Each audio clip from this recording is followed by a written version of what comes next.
The Song of Hiawatha 8.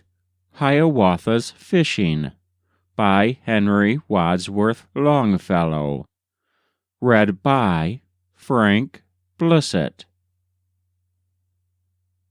Forth upon the Gitche Gumee, on the shining Big Sea water, with his fishing line of cedar, of the twisted bark of cedar, forth to catch the sturgeon Nahma, Nahma, king of fishes.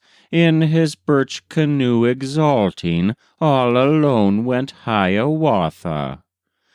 Through the clear, transparent water he could see the fishes swimming far down in the depths below him. See the yellow perch, the sawa, like a sunbeam in the water. See the shagashi, the crawfish, like a spider on the bottom, on the white and sandy bottom. At the stern sat Hiawatha, with his fishing line of cedar. In his plumes the breeze of morning played as in the hemlock branches. On the boughs, with tail erected, sat the squirrel Ojibwe. In his fur the breeze of morning played as in the prairie grasses. On the white sand of the bottom lay the monster Nahma, lay the sturgeon, king of fishes. Through his gills he breathed the water, with his fins he fanned and winnowed, with his tail he swept the sand floor. There he lay in all his armor, on each side a shield to guard him, plates of bone upon his forehead, down his sides and back and shoulders, plates of bone with spines projecting. Painted was he with his war paints, stripes of yellow, red, and azure, spots of brown and spots of sable. And he lay there on the bottom, fanning with his fins of purple, as above him Hiawatha in his birch canoe came sailing, with his fishing line of cedar. "Take my bait!" cried Hiawatha, down into the depths beneath him. "Take my bait, O sturgeon Nahma! Come up from below the water, let us see which is the stronger."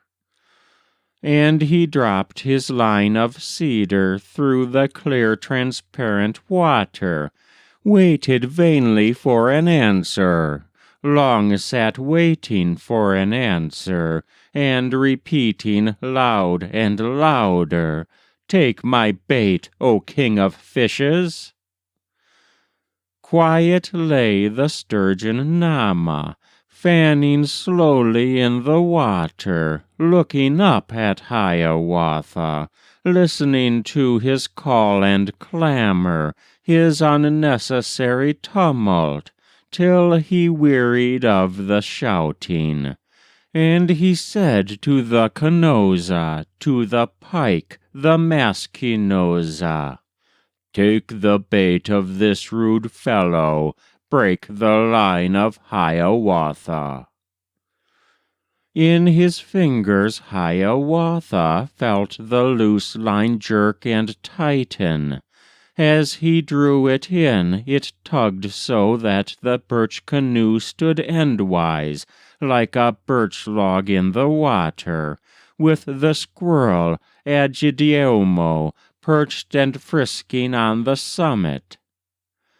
Full of scorn was Hiawatha when he saw the fish rise upward, saw the pike, the Maskinoza, coming nearer, nearer to him, and he shouted through the water, "Essa, Essa, shame upon you! You are but the pike Kanoza. You are not the fish I wanted, you are not the king of fishes." Reeling downward to the bottom sank the pike in great confusion, and the mighty sturgeon Nahma said to Ugudwash the sunfish, to the bream with scales of crimson, "Take the bait of this great boaster, break the line of Hiawatha." Slowly upward, wavering, gleaming, rose the Ugudwash, the sunfish, seized the line of Hiawatha, swung with all his weight upon it, made a whirlpool in the water, whirled the birch canoe in circles, round and round in gurgling eddies, till the circles in the water reached the far-off sandy beaches, till the water flags and rushes nodded on the distant margins.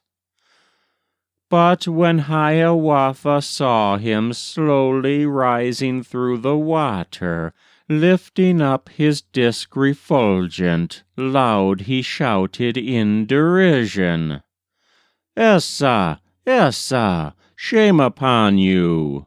You are Ugudwash, the sunfish. You are not the fish I wanted. You are not the king of fishes." Slowly downward, wavering, gleaming, sank the Ugudwash, the sunfish, and again the sturgeon Nahma heard the shout of Hiawatha, heard his challenge of defiance, the unnecessary tumult, ringing far across the water. From the white sand of the bottom up he rose with angry gesture, quivering in each nerve and fibre, clashing all his plates of armor, gleaming bright with all his war-paint.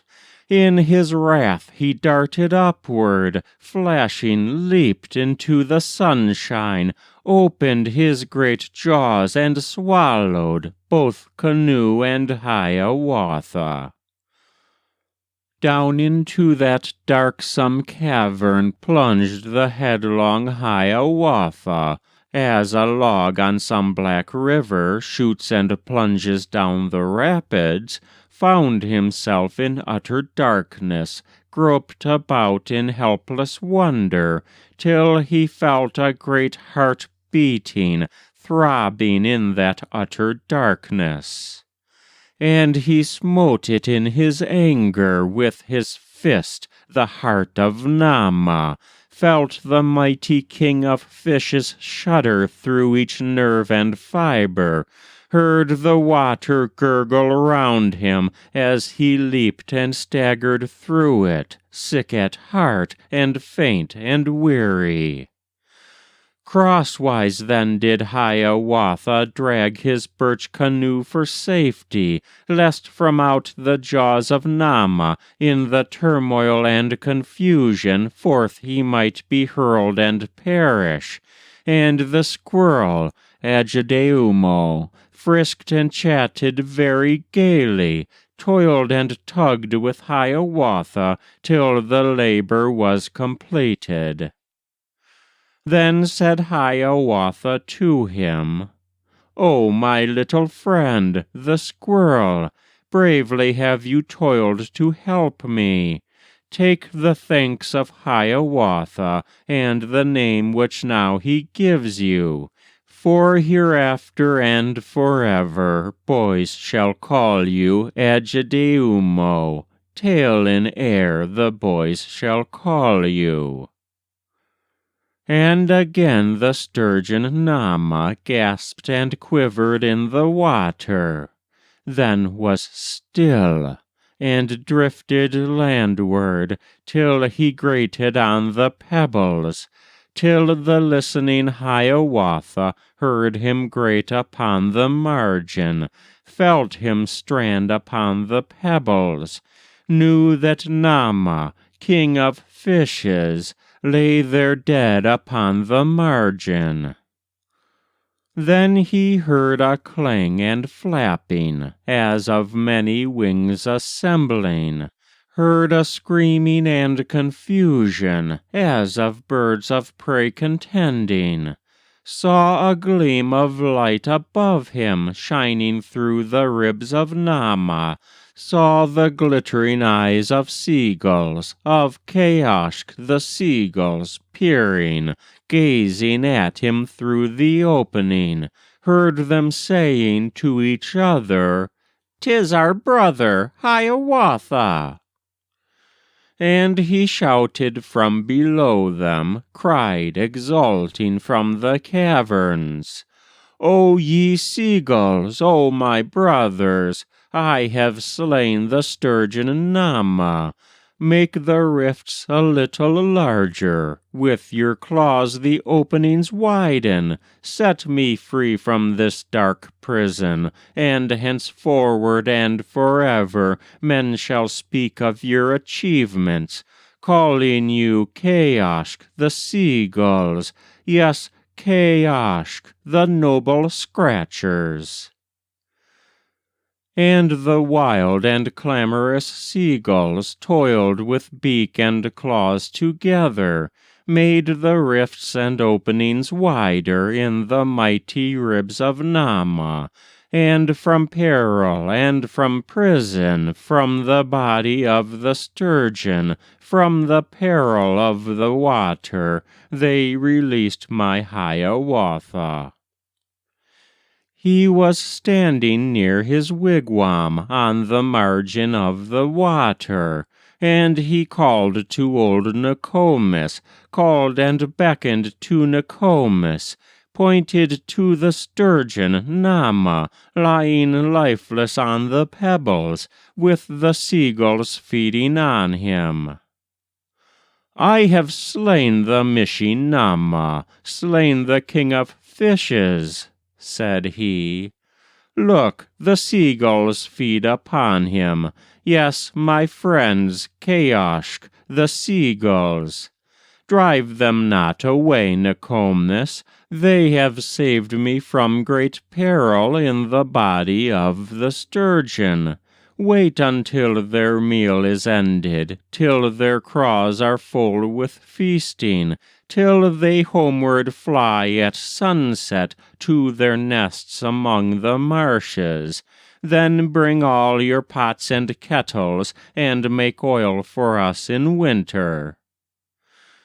And she waited till the sunset, till the pallid moon, the night sun, rose above the tranquil water, till Kayashk, the sated sea-gulls, from their banquet rose with clamor, and across the fiery sunset winged their way to far-off islands, to their nests among the rushes.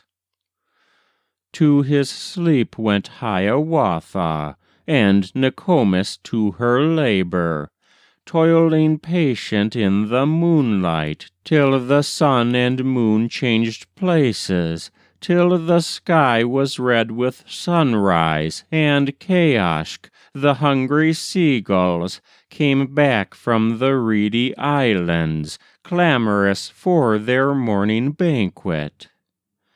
3 whole days and nights alternate, old Nokomis and the sea-gulls stripped the oily flesh of Nahma, till the waves washed through the rib bones, till the sea-gulls came no longer, and upon the sands lay nothing but the skeleton of Nahma. That was The Song of Hiawatha 8, Hiawatha's Fishing, by Henry Wadsworth Longfellow.